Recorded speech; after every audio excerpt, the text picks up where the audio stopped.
agenda, thumbs up. Sorry about that. It took me a second to. All right, I guess I should go through that again then. No, you're totally fine. You're totally fine. I'm totally fine. Oh, good. It is a fairly informal committee. So approval of the agenda. Thumbs up, everybody.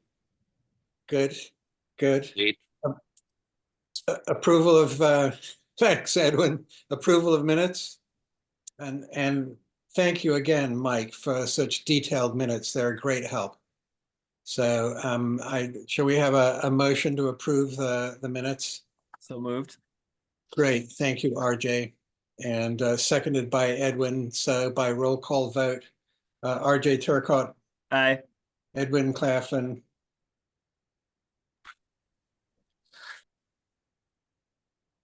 Edwin. Aye. Aye. I am aboard the Peter Pan bus right now, illegally speaking on the phone, so I must maintain my silence for most of it. Got you. All right. Well, She's not driving. hopefully you're enjoying some interesting scenery. So, and Michelle Kramer. Aye. And John Maitinen has just joined us at 3:35. Good afternoon, John. Good afternoon. And we're voting on the minutes, approving of the minutes. Okay, so aye. Great. All right, thank you. And Ian Golding, aye. And so that brings us on to the action and discussion items. And the first order of business is Washington Street Coastal Resiliency Improvements, Bike Pedestrian Accommodations. And good afternoon, everyone who is here to present. And who would like to start? Mr. Chair, if it's all right, I would ask that Leah and her team maybe present the slide deck that was added. I'm not going to attempt to share my screen on that because that's a rather large file. There is a link in the meeting invite for the members if you want to take a look at that or follow along or revisit that for reference later. But I would ask if the SCAPE team could maybe share their screen and run through that slide deck. And afterwards, Mr. Chair, if it's all right, I did provide a lot of backup materials for just bike and pedestrian accommodations along Washington Street that were previously approved a number of years ago, probably more than 5 years ago. I think the idea here is to how we can mesh both objectives for resiliency and bike and pedestrian accommodations. So we can have that conversation after the SCAPE presentation. Great. Leah, would you like to introduce your team or your Sure. Yeah. Thank you. Yeah. Thank you all for having us today. My name is Leah Hill. If we haven't met, I'm the town's coastal resilience coordinator.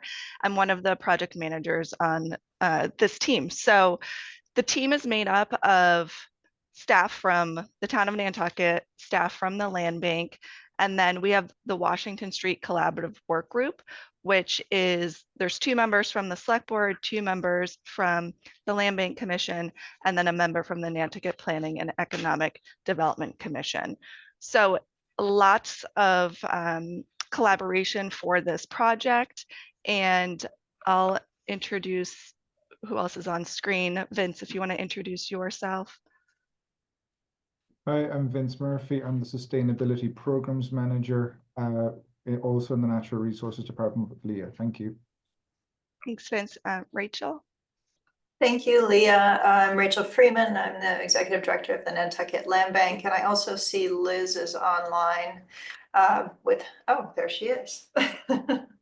Thanks, Rachel. Liz Phelps, the Environmental Permitting Coordinator with the Land Bank as well. Thanks, Liz. And then I'll introduce or have the SCAPE team, who are the consultants for this project, introduce themselves. So Laura. Hi, everyone. I'm Laura Moret. I'm a landscape architect and a principal at SCAPE.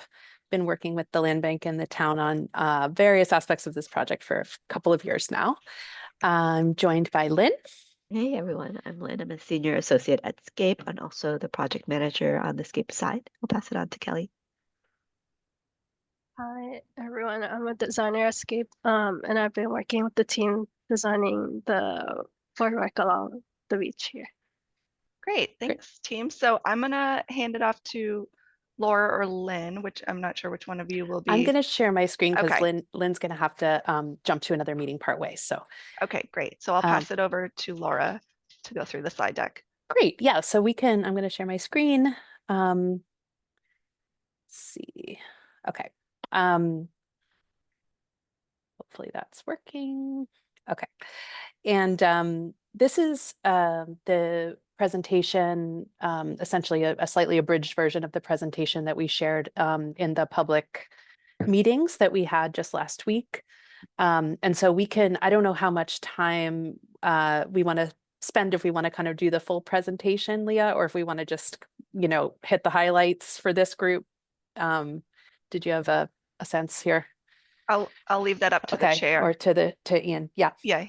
Well, I think, why don't you hit the highlights with your discretion, and then if you're starting to field questions, you can dig deeper. How's that? That sounds great. And we're happy to, pause at any point, just have this be informal, give you the context. And then I think we have, as we're beginning to develop the more specifics and some of the materials and things like that, we'd really love your input on the way we advance the design. So this is the Francis Street Beach Improvement Project. And let's see, we're going to give you a little bit of context today, talk about two alternatives that we've been developing that have sort of different design concepts. And we've been asking for public feedback over the last few weeks on this. And then we'll talk about next steps, where we're headed. Okay, sorry, I'm in a Miro board here, so try not to make anyone seasick. Okay, this is actually in the previous presentation. I think Rachel, you walked through this. Did you want to touch it on this just for set the context? Oh, sure. Let's see. In a previous presentation, sorry, I put you on the spot. That's totally fine. What I had basically said was that the coastal resiliency planning was really kicked off with the start of the hazard mitigation plan that was initiated by the Plus Department in 2019. And then there was a series of documents that built on that. That hazard mitigation plan called out climate change as an actual risk for Nantucket and really detailed what that might look like. So when that was initiated and completed, it was followed quickly by, flooding adaptation building elevation design guidelines, also by the Plus Department, and kind of an interesting exploration exercise called Envision Resilience, which you may have heard of because it was hosted by Remain. Basically, it used students to say, what could climate resiliency look like on Nantucket, without concerns about budgets and funding and permitting, but sort of pie in the sky, what could this look like? And really with the concept of being visionary. After that, the Coastal Resiliency Plan came in, and this was a huge document, as you all know. It is very concrete as opposed to Envision Resilience. It was completed in 2021, and it basically looks holistically at the entire island and adaptations that could be done in different areas of the island to effectively make those areas increasingly resilient in the face of things like erosion and climate change and sea level rise. It has been used since it was created every day, I think, by the island of Nantucket, and it is actively being used to implement projects strategically to effectively decrease climate risks. Then, as a part of this whole concept and where basically everything was headed and conversations were going, the land bank started to discuss internally how to think about coastal resilience on land bank properties and how to prioritize and where our greatest risks were. And one of the things that we noticed during this process was that Washington Street was an area that the town and the land bank cooperatively own a large amount of property, and that this is a hugely important transportation and pedestrian and bike corridor. on Nantucket. It's vital, we all know that, and without it, we would be in a hot mess.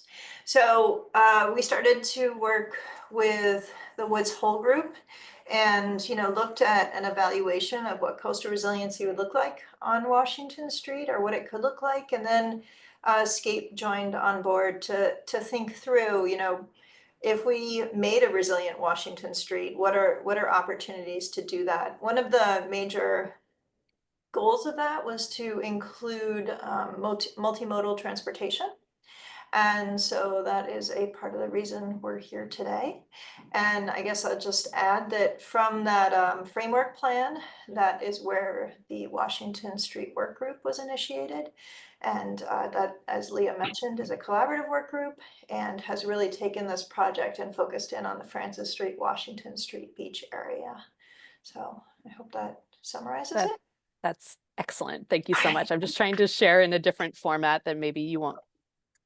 Gives everyone a little bit of background on where we are. So we're here at the Francis Street. We're Beach. here. Yes. Okay. Thank you so much, Rachel. And we just, you know, we prefaced when we were just sharing this with the community last week that, you know, we're early in design. So there was that initial resilience framework plan that Rachel mentioned. We are currently in a phase of work that we're sometimes called 30% design or schematic design. So kind of early documentation.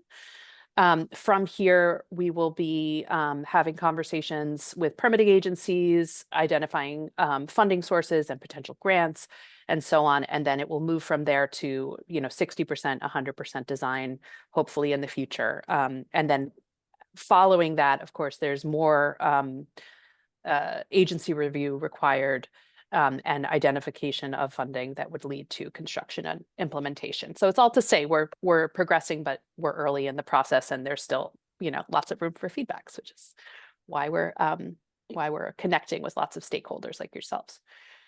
And so project schedule wise, just a little bit more detail on what we're doing in this phase of work, this 30% design. We had a community, several community workshops over the summer to get people's ideas about what they do here today, what they'd like to see here in the future. We've done a number of what we called pre-design investigations, which included test pits and borings to understand groundwater and stormwater and sort of structural considerations. And we're taking all of that community input and all that technical input, and we're beginning to develop the concepts we're going to share with you today. We'll be taking feedback from stakeholder conversations from our client group, the Washington Street Collaborative Work Group, and from the public conversations to lead toward a preferred direction that we will document. We will also be developing recommendations around operations and maintenance. So, for example, if there's a big storm and some sand is washed away, how, you know, what is the process that we can anticipate for how this needs to be maintained over time?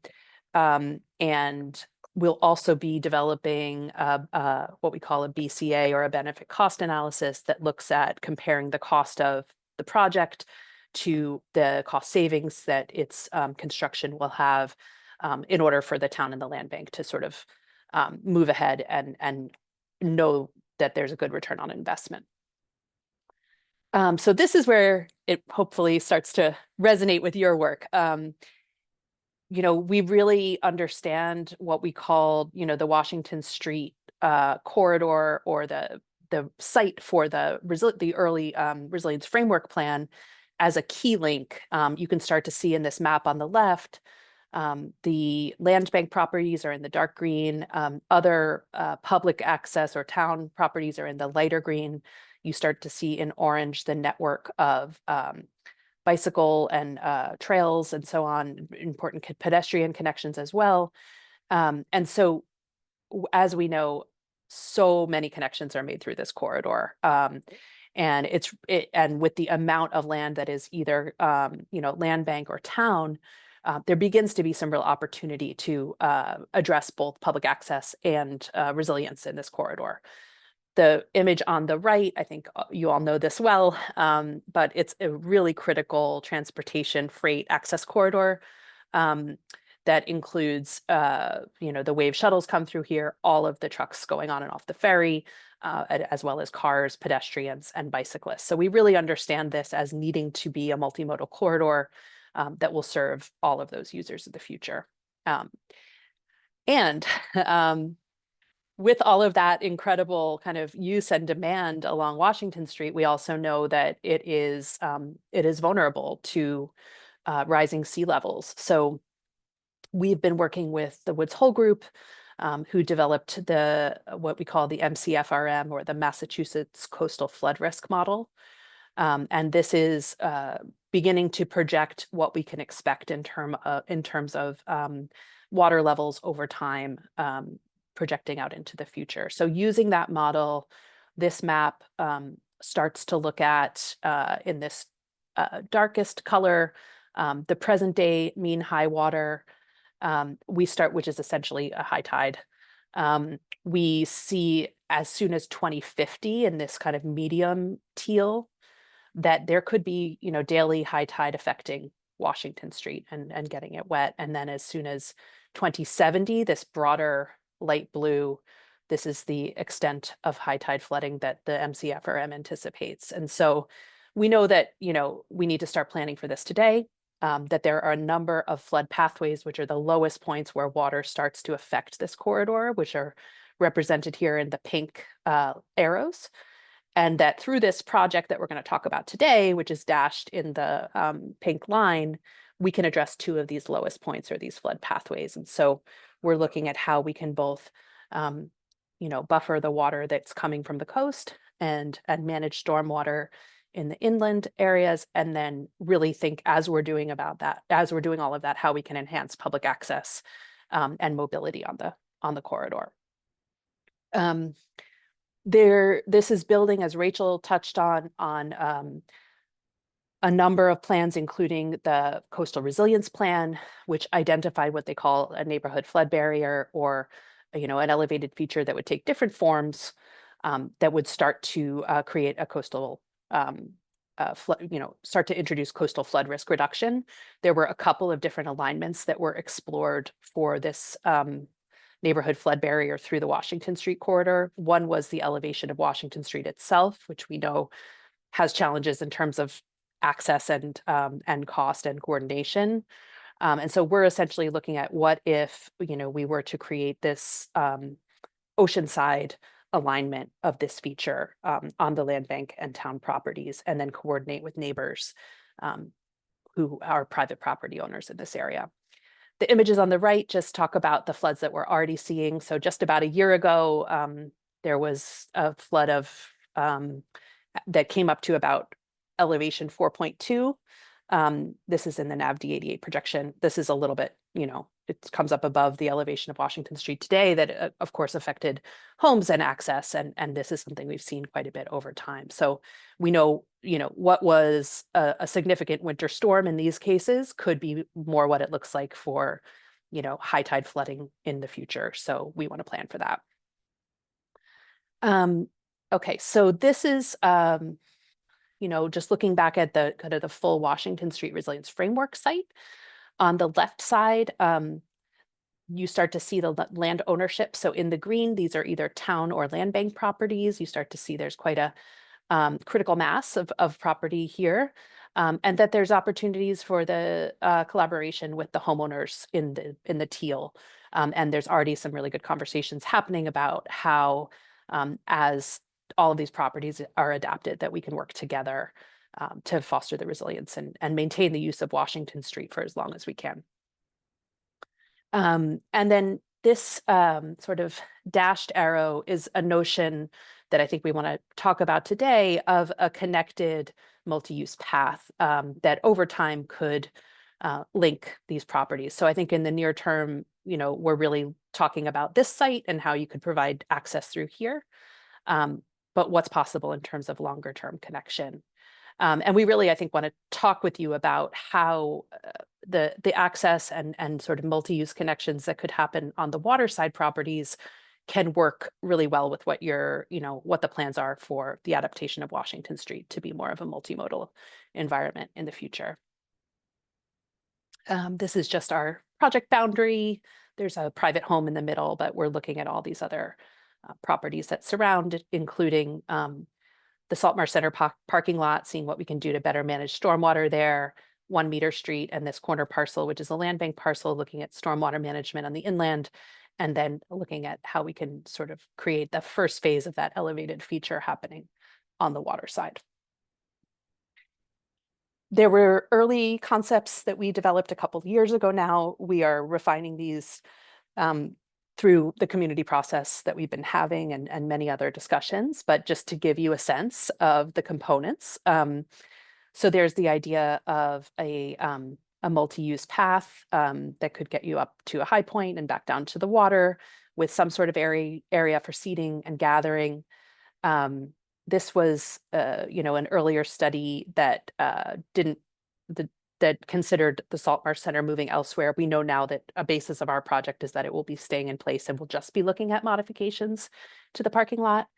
And then the potential for stormwater management on the inland side. And so these were early kind of concepts. And I think, in general, there's a lot of interest and also a desire to scale back some of the more expanses of boardwalk and create a little bit lighter touch. So these are some of the things we've been thinking about, as well as the technical inputs we've gotten in the development of the concepts that we have today.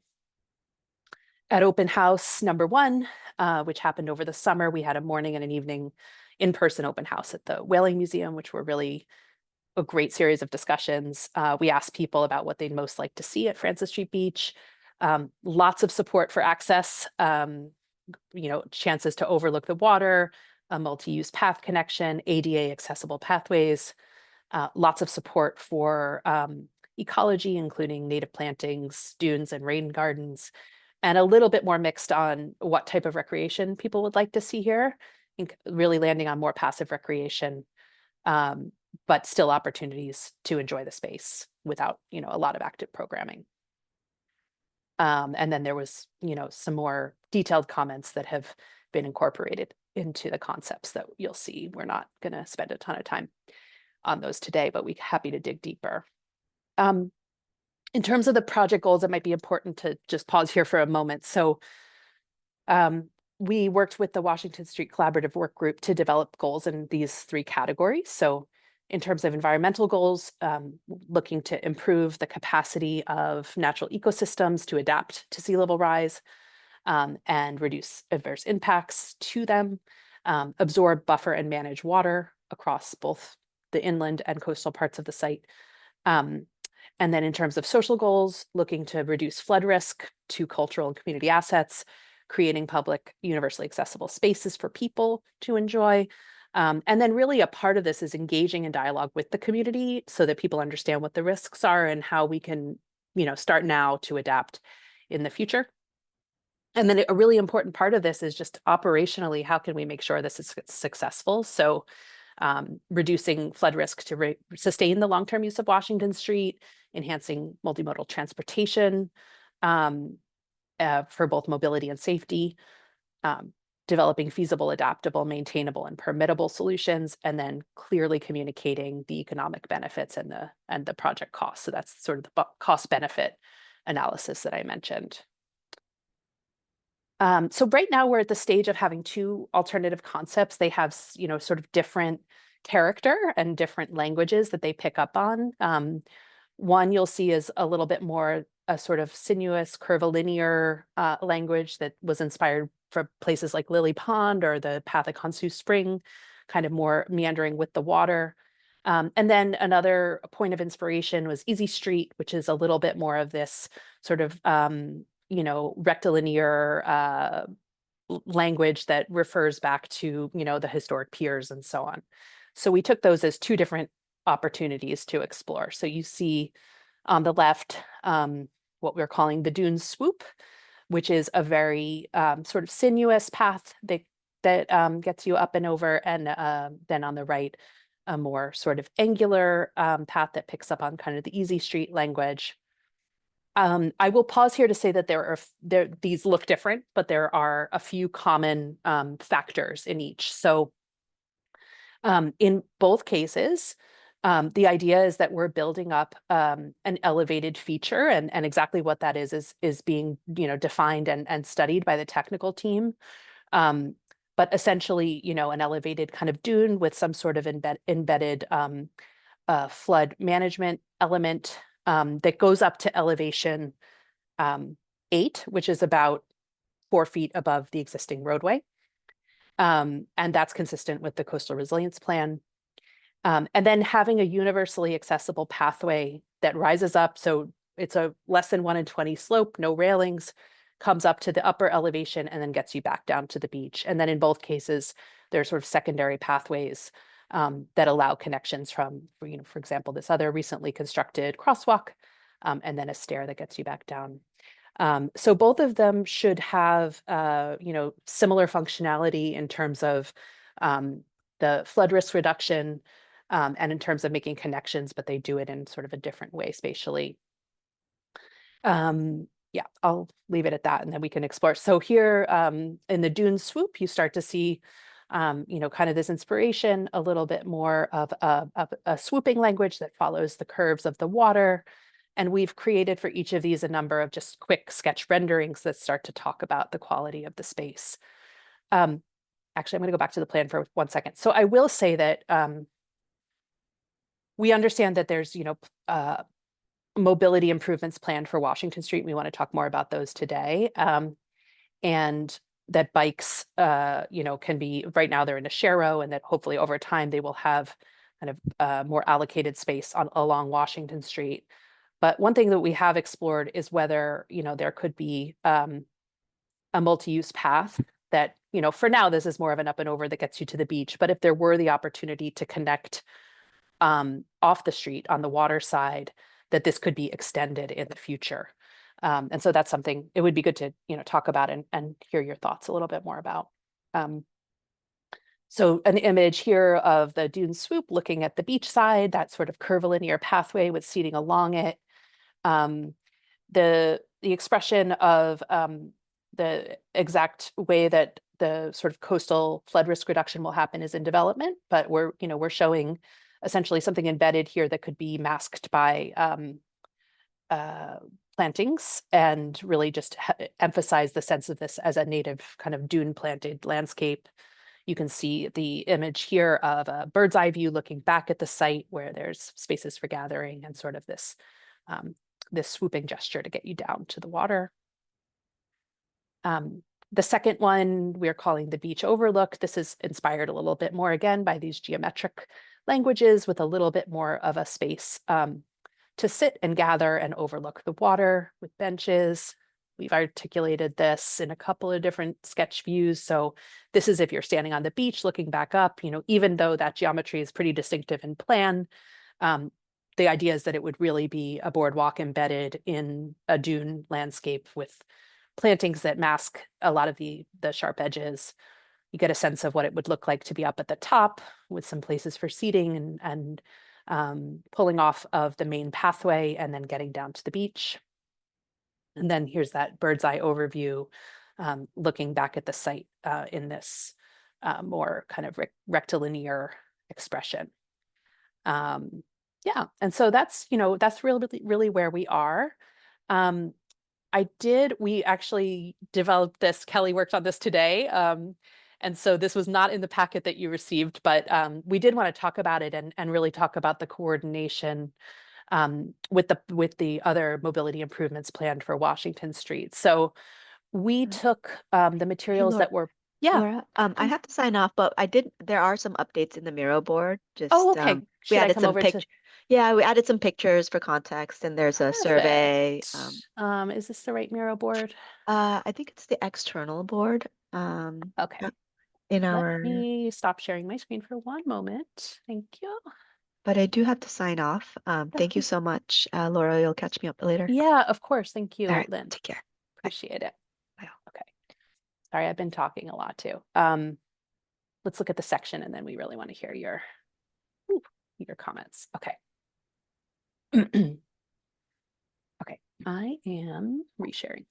Okay, so this is hot off the presses, but what we were trying to do here was to integrate our understanding of the future plans for Washington Street with the project that we've been working on, and start to talk about the relationship between this elevated boardwalk and the, you know, the mobility improvements for Washington Street. So I think what we understand is that there's a plan for 2 10-foot lanes with 2 4-foot shoulders that bicycles could occupy, and then a sidewalk on the inland side.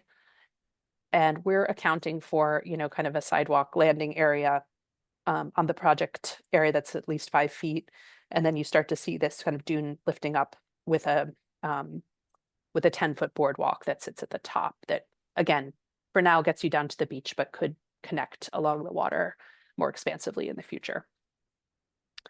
And I think, yeah, there's some other materials here if we want to refer to any of them, but I'm going to pause and just, you know, ask your questions, your comments as we're advancing the project. You know, how can we make sure that we're well aligned, and what do you think would work well here?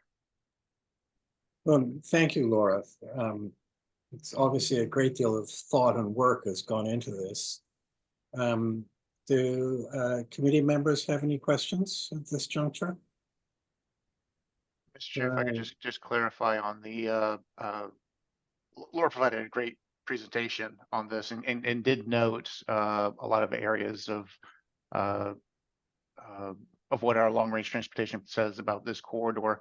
And she's absolutely correct that the current strategy, as what's shown here on the profile, is to have 4-foot bike lanes with 10-foot travel lanes. That's very substandard of what you would want to have. I'll just say that that's really the best. And Laura, I'm sure, looked at the layout of the roadway and all these different constrictions. We did, that's and really the best. It's really tight within the corridor.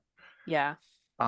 So just noting that that's right now considered the quote unquote preferred short-term improvement. We wouldn't want to block any attempts to having that type of shoulder or a 4-foot area. I mean, you're seeing that there's probably a conflict with like 18-wheelers and large freight trucks, but not so much conflicts if it's a smaller passenger vehicle. So I think that's really going to be the balance with going with the 4-foot usable shoulder.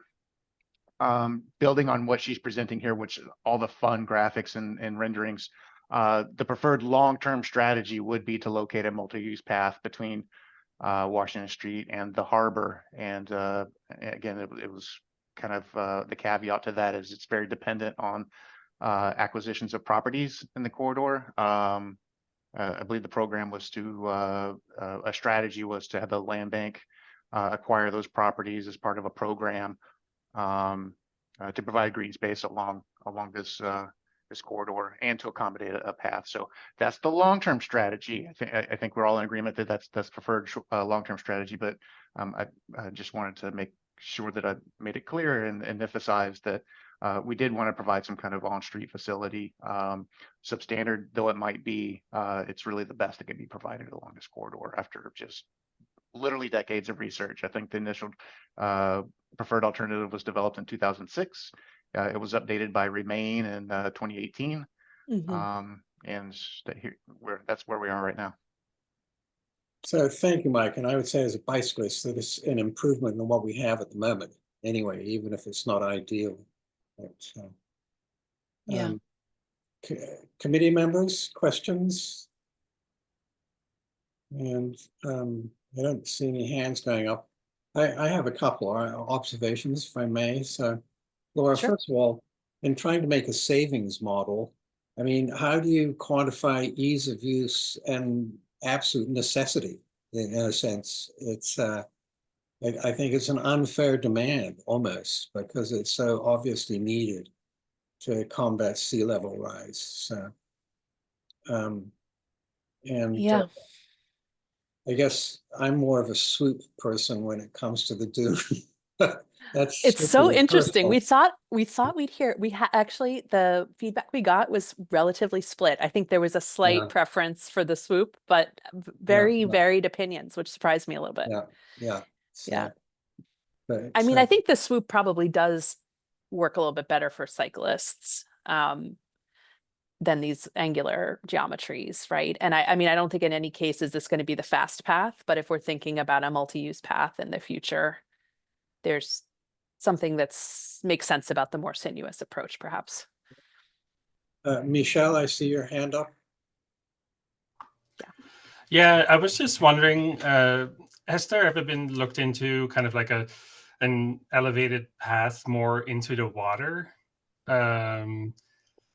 So, and maybe even, I think I saw some alternative route from the roundabout area as well. And then in one of the documents, it said that the source was other. So I don't know exactly where that came from, but I was, because I think in that area, the water is not that deep, I think. So I'm not sure. I'm not an engineer, obviously, but I don't know like how expensive and how difficult it would be yeah, to have it more a little bit more into the water towards like Commercial Street, for example. I think that I mean, we are just embarking on our conversations with the permitting agencies. And I think the more into the water we are, the more challenging that is.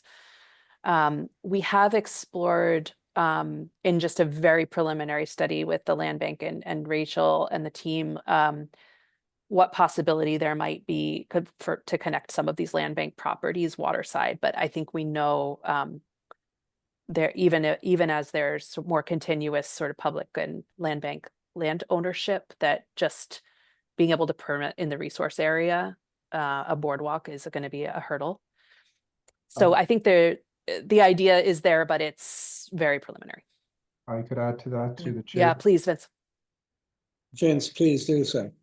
The idea of taking something to, say, the Conservation Commission to present something that will go through even the tidal part of the waterline, let alone the waterline itself, would present such enormous challenges for permitting that I wouldn't even think of it as a real contender of an idea. It would be very difficult. It would also bring in extra permitting requirements, say having to go to the U.S. Army Corps of Engineers, who would, in all likelihood, probably say no. And then we have to think about other things where people have the right to walk within the tide line and have free navigation within the water, other protected rights like that. Having this be the on-land portion is far easier. Going into the waterways would raise such enormous legal challenges, let alone engineering challenges. I don't think the town could afford the fight or would want to accept it. I appreciate the idea, but the reality is it wouldn't really float. Thank you, Vince. Thank So, you. Michelle, there you have it. So, Too many Edward. challenges. Thank you, Mr. Chair. So I just had a couple points. I went through the slide deck and did the survey, and I was also in favor of the swoop. Okay. I feel as if the Coastal Resilience Project and the pathways for public access and all the things are brilliantly done. I feel that it doesn't really need to include bikes within that region. I think the commuting corridor and on Washington Street, the use of bikes on that are more important to be on the road. I think creating or having anything that encourages people to be on a path with bikes and people walking and strolling and things would be, it would end up having to be so much more of a dramatic walkway to accommodate bikes in that region. I think it would be a disservice to the goal, which is coastal resilience. And I also know that, I mean, I think most people in the committee would know these things, but maybe the world doesn't know this, but that in the current world we live in, and climate change and the effects of and the use of fossil fuels, the most significant impact has not been from electrifications of cars. It's been the transition of people around the world using bicycles for commuting.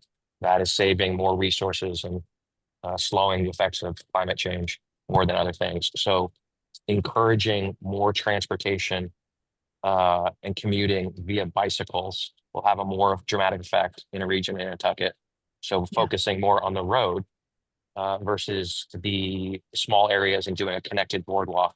I think it's much more beneficial to have fewer cars on the road, more bikes, and just utilizing. I mean, the impact of the wave, the number of people that are commuting on via the buses, and the amount of people comparatively to when 50 years ago, when the bike path system on Nantucket started, when it was all just about this will be a fun place for a kid to ride a bike or a recreational thing. The entire shift and the progress that's been happening over the last few years has been at such a dramatic rate of people shifting towards bicycling for commuting that I think it should be discussed in two different fashions. One is the ability to protect from flooding via proper barriers, proper drainage, ecological features that'll prevent the increased damage to the town property and access to that area to prevent the flooding.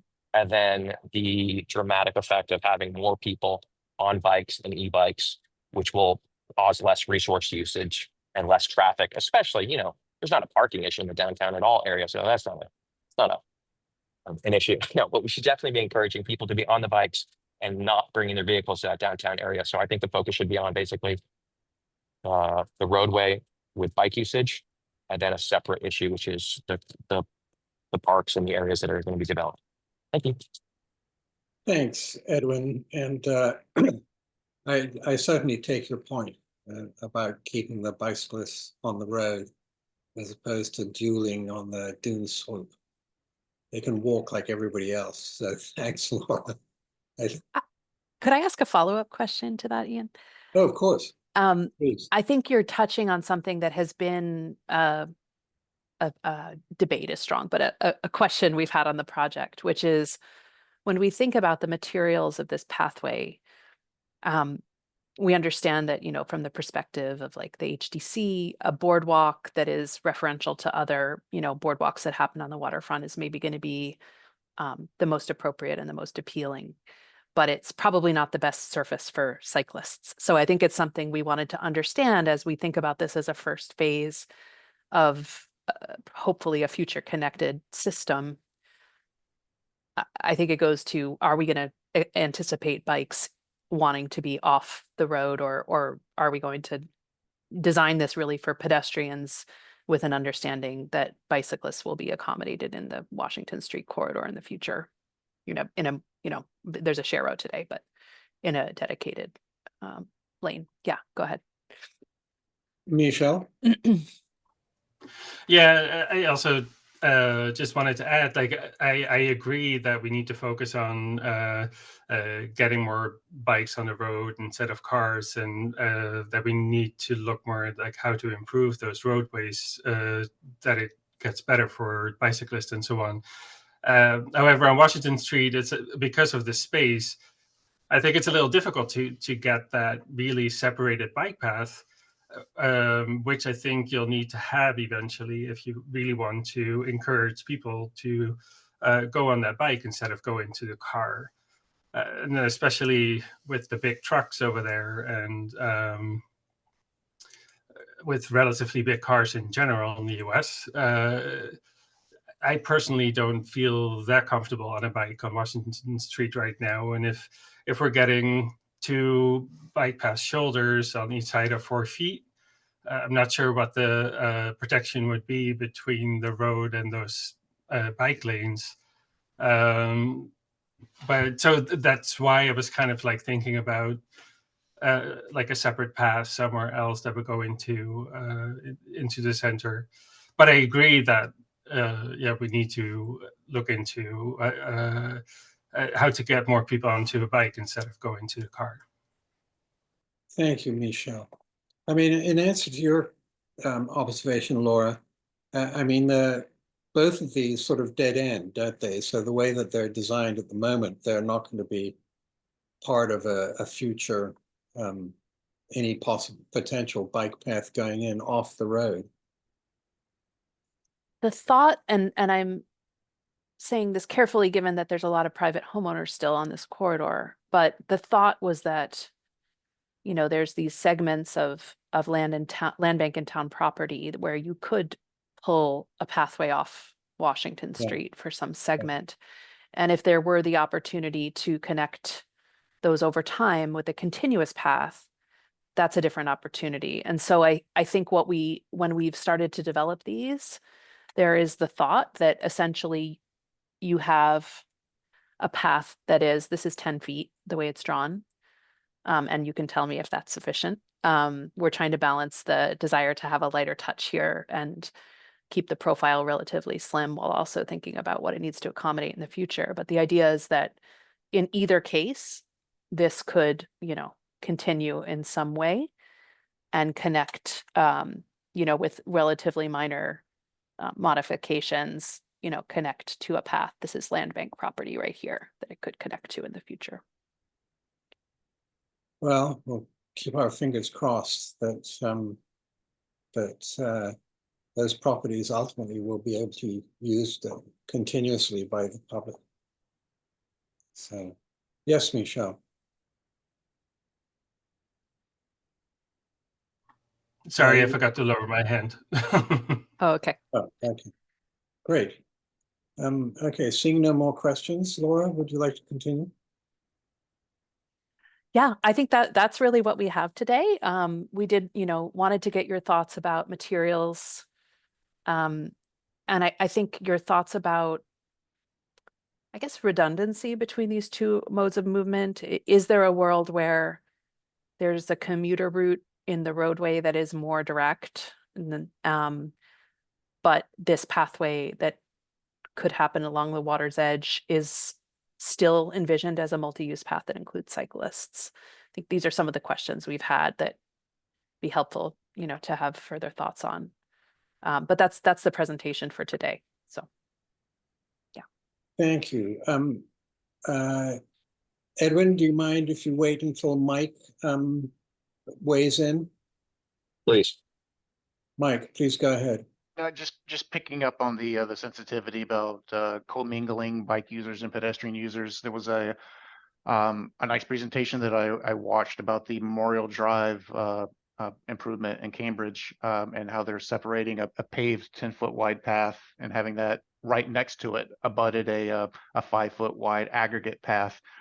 I don't know if those are good materials to use in this area with the flooding and whatnot. I'm sure that aggregate would Yeah. get washed away after the first storm.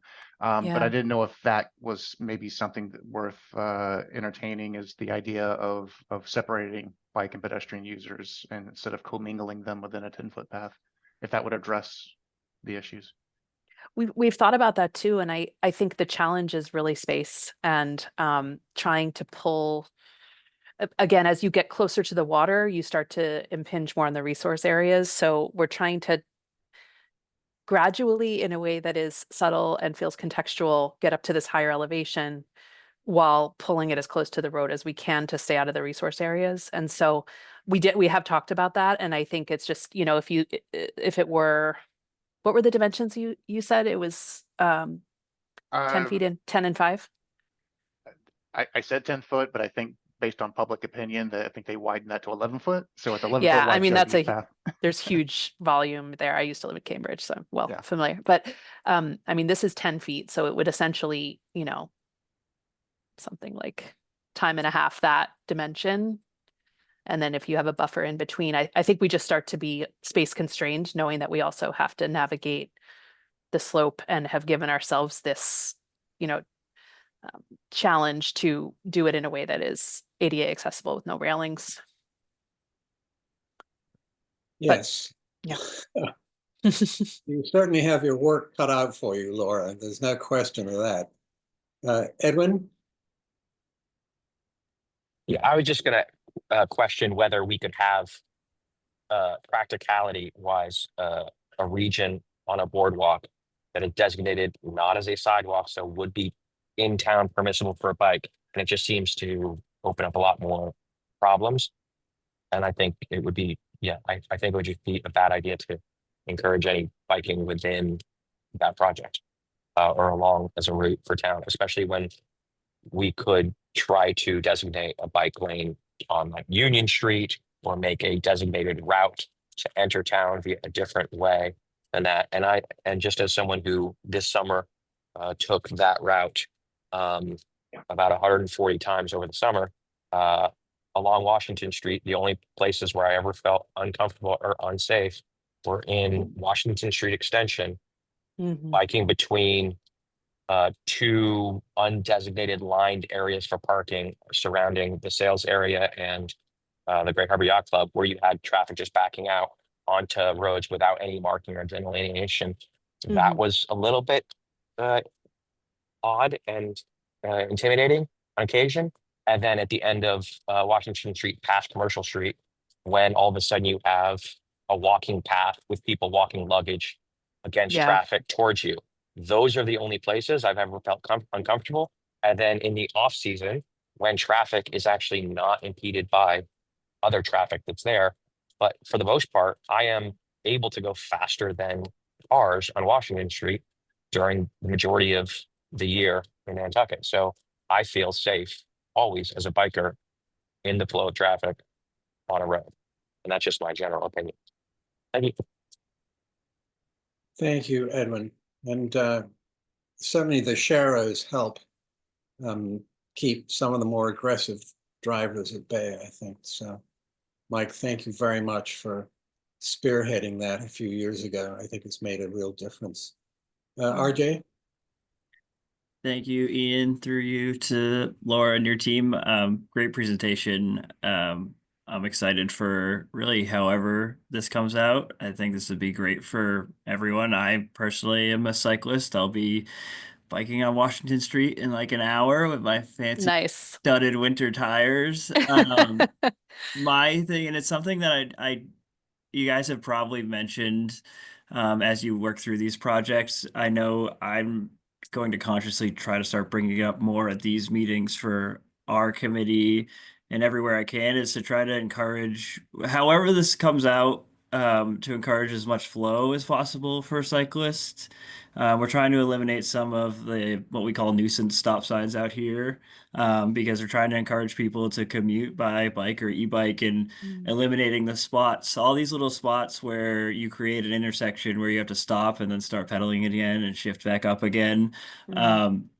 Trying to eliminate those to make commuting by bike a little more efficient. So I know that's why I would prefer the swoop. I think you get to maintain your momentum a little more. And depending on how it comes out and it links up with either the road or another multi-use path, or it comes out onto a sidewalk, it can make all the difference in whether that's like an efficient route for people to take with their bikes.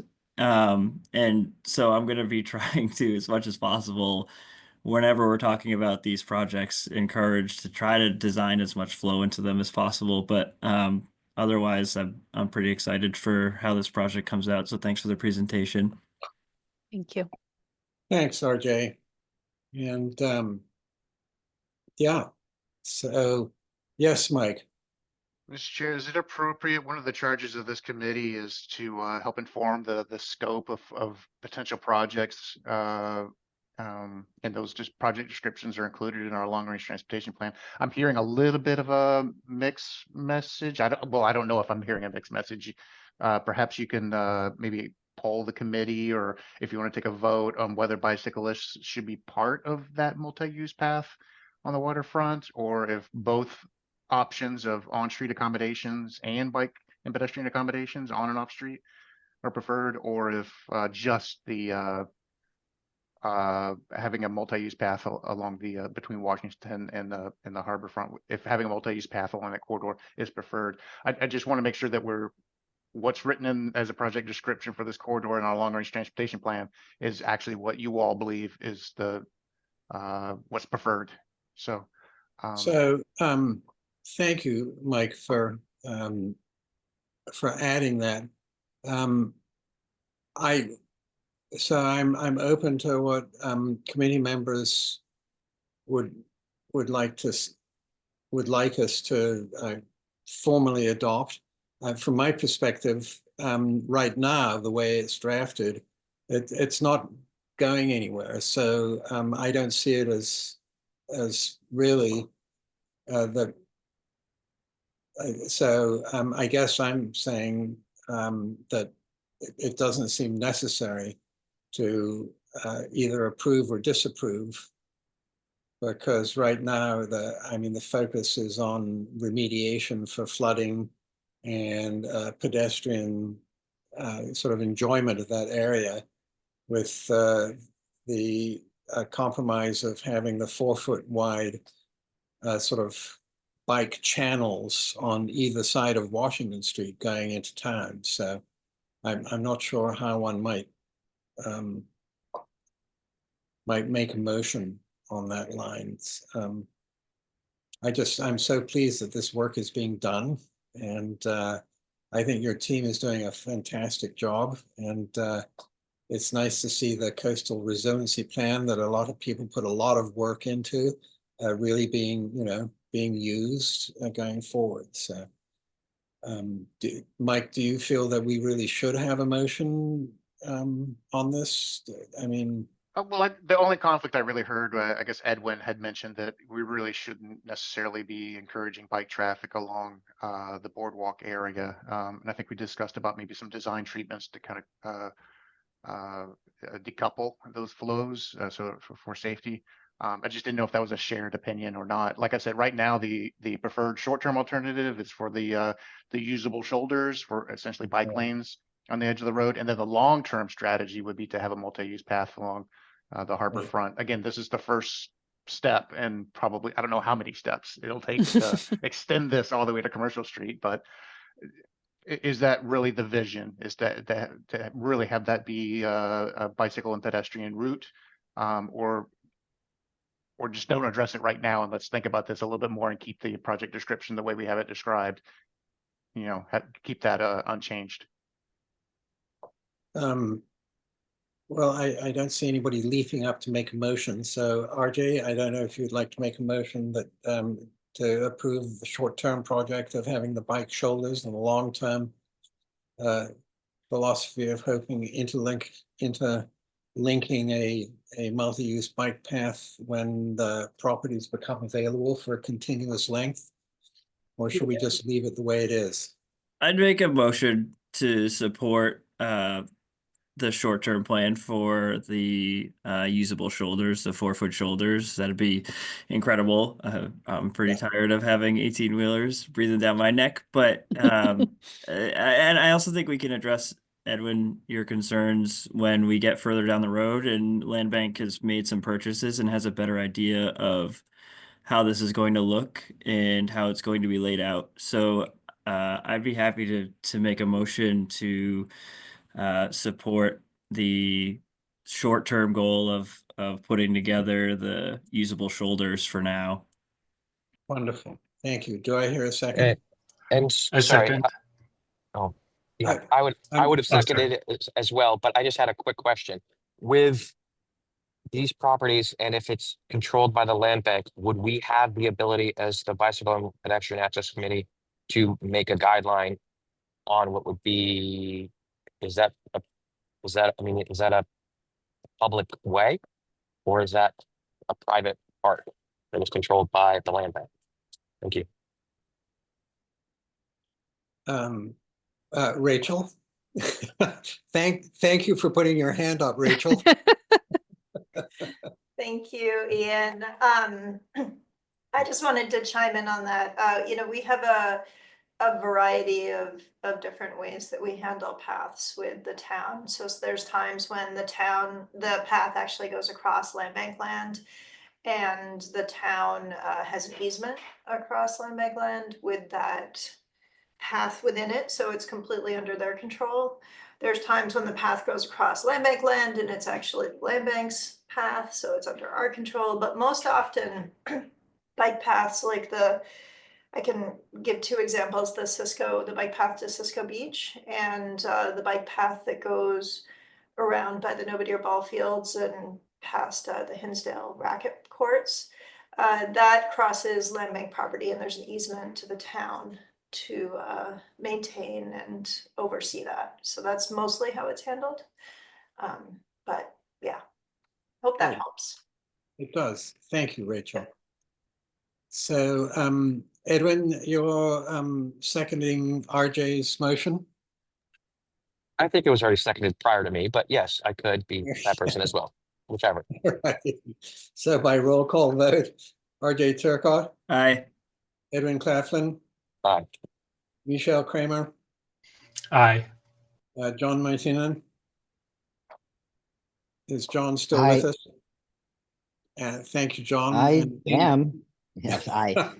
Well, I only have a tiny screen, so you went missing for a moment, but I tracked you down. And Ian Golding, aye. So, Laura, thank you very much to you and your team for taking the time out of your schedule to meet with us. And very interesting. And thank you for doing all this work. Thanks for all of the helpful feedback. We really appreciate it. So that moves us on to the discussion of path stop sign removal. So bye-bye. Bye. Thank you. Goodbye. Goodbye, everybody. Thank you so much. There, goodbye. Vince, great to see you again. Yeah, absolutely. So do we, Mike, do we have anything to add from last month at this juncture, as opposed to, I know that two members of the select board, in fact, three, have mentioned that they'd like to have a discussion about it. And I thought that last month we'd sort of laid the groundwork to go before them. Is there something missing, you think? I mean, obviously, we haven't addressed half the stop signs on the island. We've just focused on 4 roads. But that is a beginning.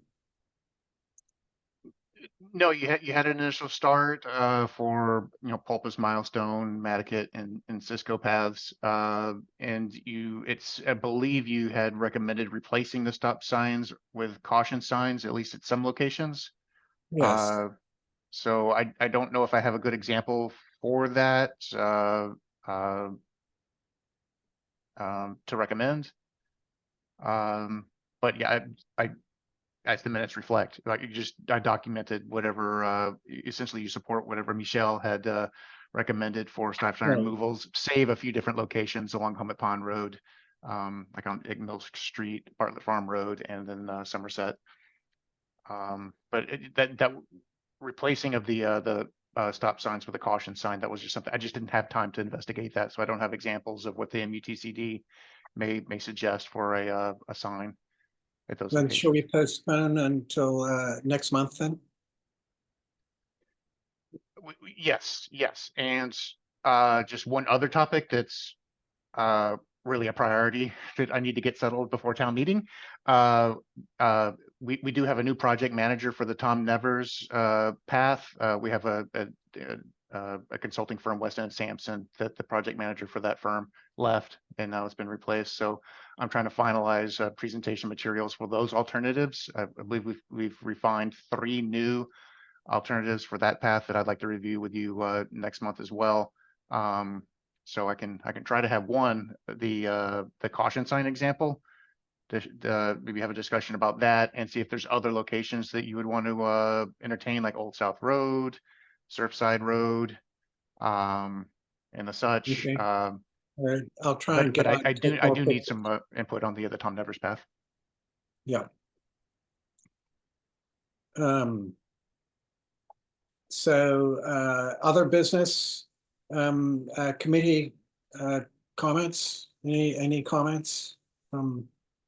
Happy New Year. Happy New Year to you, RJ, as well. So, okay. So, so on that note, Edwin raised his hand. Sorry, thank you. Thank you, Mr. Chair or Vice Chair, for acknowledging. Just quick question. I am still somewhat confused about the crosswalks and with the upcoming project on between Monomoy to Pulpus Road on the northern side. There's a path that's being put in, and then crossing the new Pulpus Road.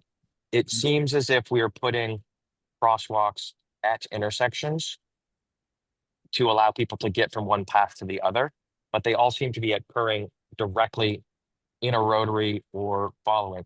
I seem to find the most security when making crossings farther away from major intersections and rotaries. Is there a guideline that we're following because of the rapid increase of bike usage? Like, it seems like it was a good idea when we put crosswalks in the main rotary.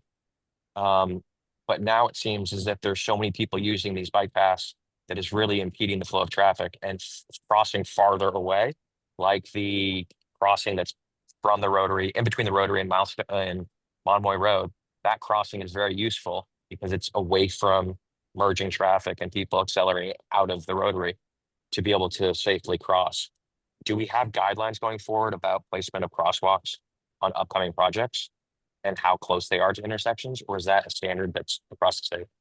Yeah, actually, that's ideal, is to have the crossing as close to the intersection as possible, because that's where the vehicles will be stopped. And so that's to have it for the example you're mentioning, the Milestone Road bike path north side. I don't Yes. know how we're going to label that path, since there's two of them now. I guess the north path. That does cross Pulpus Road right at the intersection. If we move that further back to you know, where the driveway is for one of the businesses there, the lumberyard, the guidance that we get is that's less safe and not ideal, and that it would be better located at the intersection, since that's where a stop control exists. But in all those situations, you're creating a walkway across 4 lanes of traffic, because you're going to have a right turn lane, a left turn lane, and then oncoming traffic, a right turn lane, and a left turn lane. So you're crossing 4 lanes of traffic versus crossing farther up or farther down, where you're just crossing 2-way traffic. So you're creating more individuals in a drive, trying to make a turn coming out of onto a road, and they are looking the opposite direction for oncoming traffic, and then they go to make a turn, and there would be then by that point a pedestrian or a bicyclist crossing, and they would have to yield once again. It seems like we would be wanting to encourage crossing away from major intersections, but if that's the guideline, I'm very confused by that. Just to be clear, we're actually reducing a lane at that intersection. We're getting rid of the Y intersection and making it more of a conventional T intersection that, dog legs perpendicular to Milestone Road. And again, the idea is there's to slow down traffic, reduce the number of conflicts. So overall, I think without reconfiguring the intersection, you're right. I think it would be probably not ideal to have a crossing across 4 lanes of traffic, since that is a Y intersection. But since we're teeing it up, it's with a refuge in the middle of just separating the 2 lanes. Our engineers tell us that that's really the safest under a T configuration, and to move the crosswalk further back, that you're exposing bicyclists crossing at that location to higher speed vehicles that may not be anticipating a mid-block crossing. But that style of intersection, when used on the mainland, would have a traffic light at some for crossing locations as well. There's some But locations. I mean, at the end of the Pulpus Road, when you're leaving the Pulpus Road, as it's being discussed now, you would have a right turn lane to go towards town. You'd have a left turn lane to go to Milestone.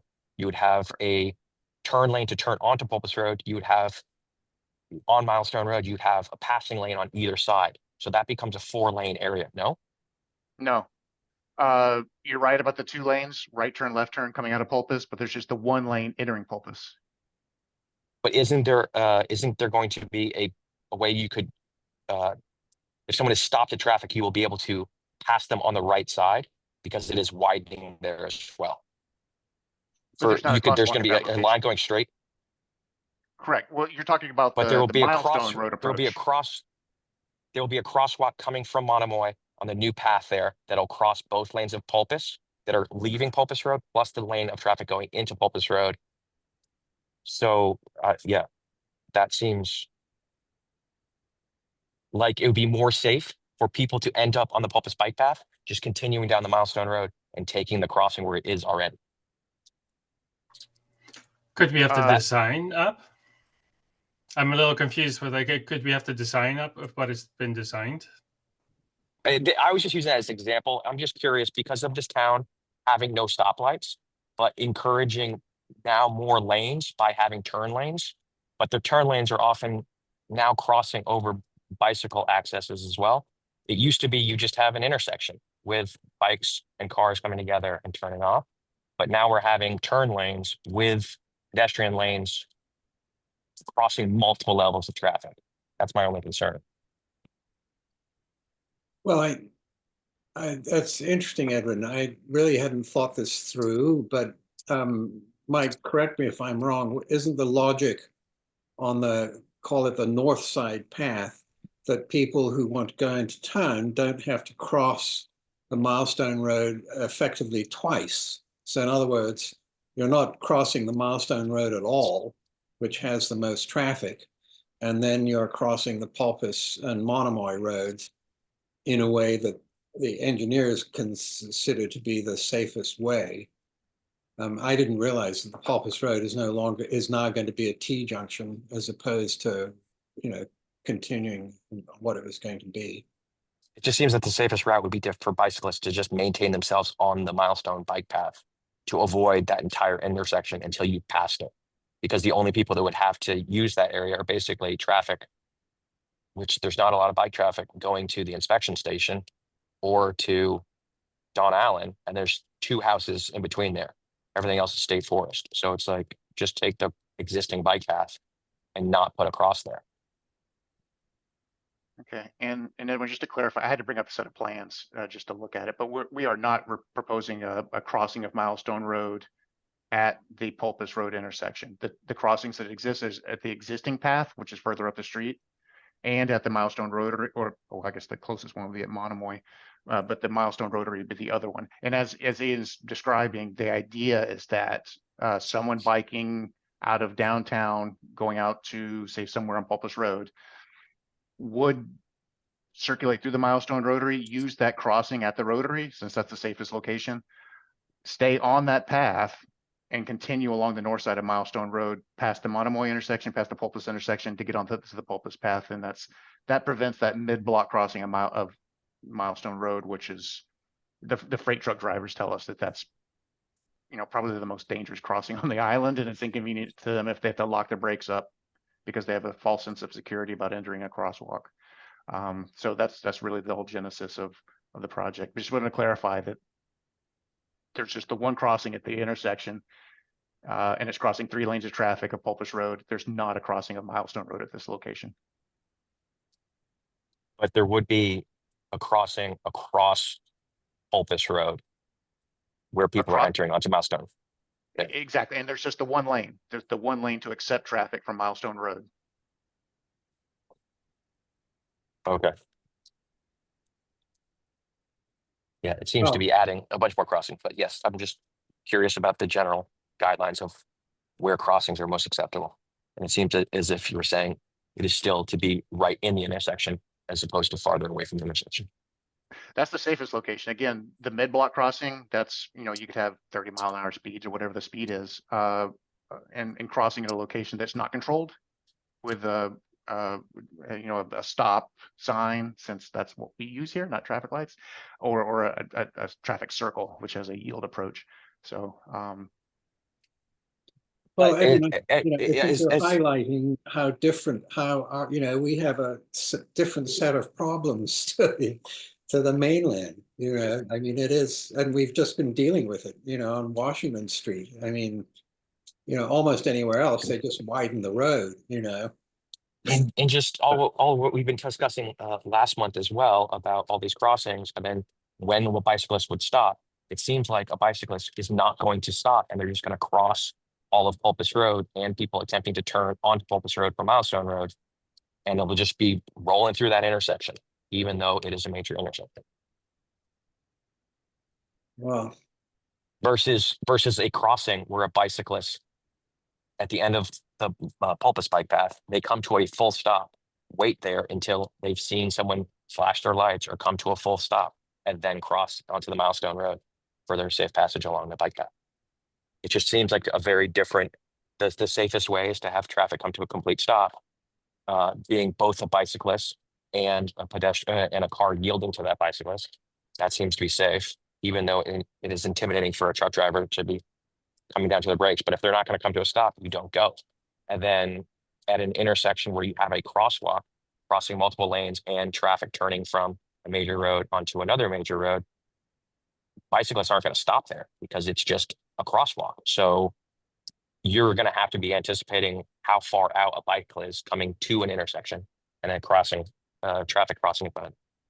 That's my concern. So,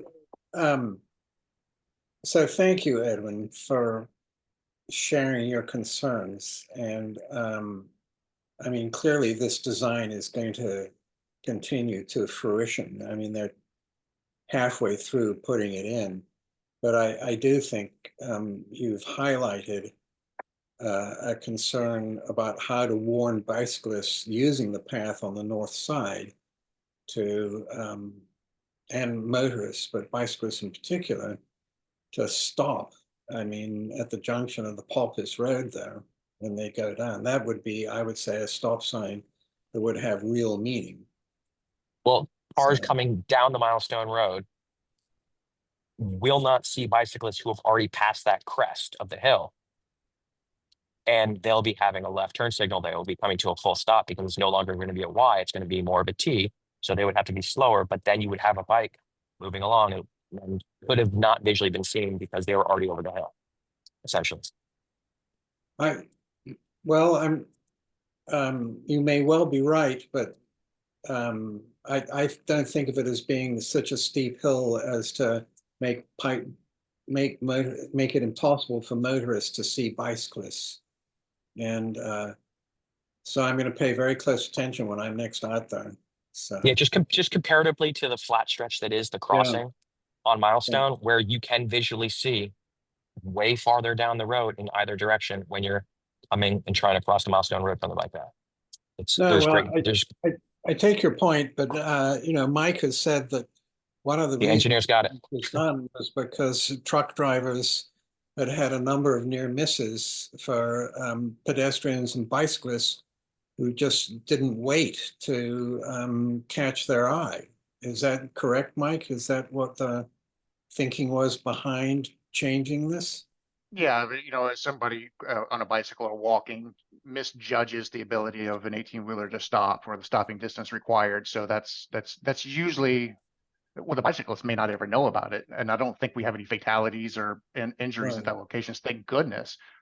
Right. But the freight community, those who drive the fuel trucks and the cement trucks, they tell us they've had to lock their brakes up a number of times because or else there would be an incident. It's not comfortable for anybody.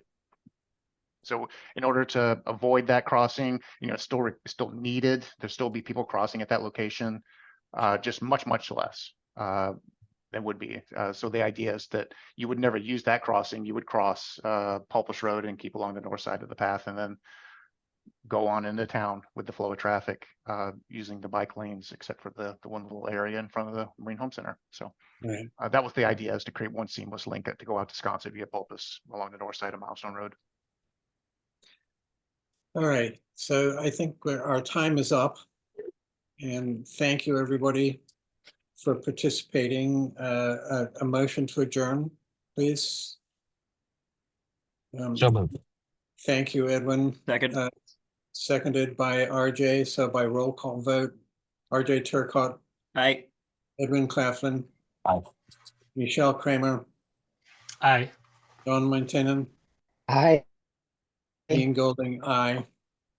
Thank you, everybody. It's all part of making this island safer for bicyclists in the long run.